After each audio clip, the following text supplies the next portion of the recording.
পার্বত্য জেলা বান্দরবানে পর্যটকদের ভ্রমণ আরও আনন্দদায়ক করতে নতুন উদ্যোগ নিয়েছে জেলা প্রশাসন। প্রান্তিক লেক পর্যটন কেন্দ্রে নতুনভাবে সংযোজন করা হয়েছে ট্রি টপ অ্যাডভেঞ্চার ও জিপ লাইন ট্রলি সহ নানা উপকরণ। বান্দরবান প্রতিনিধি কৌশিক দাসের পাঠানো তথ্য ছবিতে ডেস্ক রিপোর্ট। বেশ কিছুদিন ধরে পার্বত্য জেলা ভ্রমণে একের পর এক বাধা আসছে।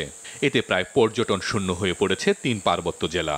লোকসান গুনতে হচ্ছে পর্যটন ব্যবসার সাথে সংশ্লিষ্টদের। তাই পর্যটকদের আকৃষ্ট করতে নানা উদ্যোগ নিয়েছে বান্দরবান প্রশাসন ও পর্যটন ব্যবসায়ীরা।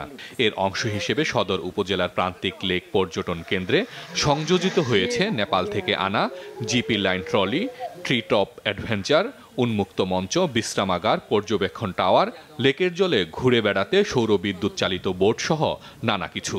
পর্যটন স্পটে নতুন মাত্রা যোগ হওয়ায় খুশি পর্যটকরা। গাছে এক গাছ থেকে আরেক গাছে আমরা যেটা ছোটবেলায় টারজানে দেখতাম সেই ধরনের ডিএসআর-এর উদ্যোগে ট্রি টপ করা হয়েছে।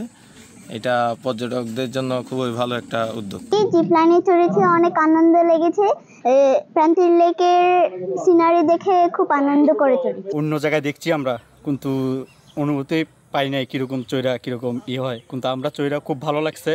অনেক বেশি এক্সাইটেড আর একটু ভয়ও লাগছে, বাট পারবো আমি। আগে তো আমরা বিভিন্ন টিভি চ্যানেলে বা অন্যান্য জায়গায় দেখেছি, কিন্তু বান্দরবানের মতো জায়গায় এটাই প্রথম। এই জন্য জেলা প্রশাসক স্যারকে অনেক অনেক ধন্যবাদ। তিনি বান্দরবানে নতুন একটা সংযোজন, বিনোদনের একটা নতুন সংযোজন যোগ করেছে। জেলা প্রশাসক জানান, জেলার পর্যটন কেন্দ্রগুলোকে আকর্ষণীয় করতে নানা পরিকল্পনা গ্রহণ করা হয়েছে।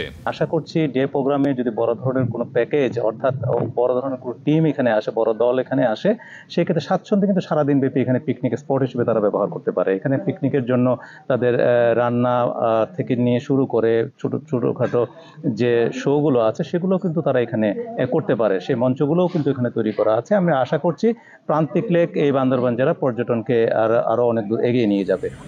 প্রথম ধাপে প্রান্তিক লেক পর্যটন কেন্দ্রের ৬৫ একর এলাকা জুড়ে বিনোদনের নতুন নতুন আয়োজন যুক্ত করা হচ্ছে। ধাপে ধাপে অন্যান্য পর্যটন কেন্দ্র এর আওতায় আসবে। মাছরাঙা নিউজ ডেস্ক।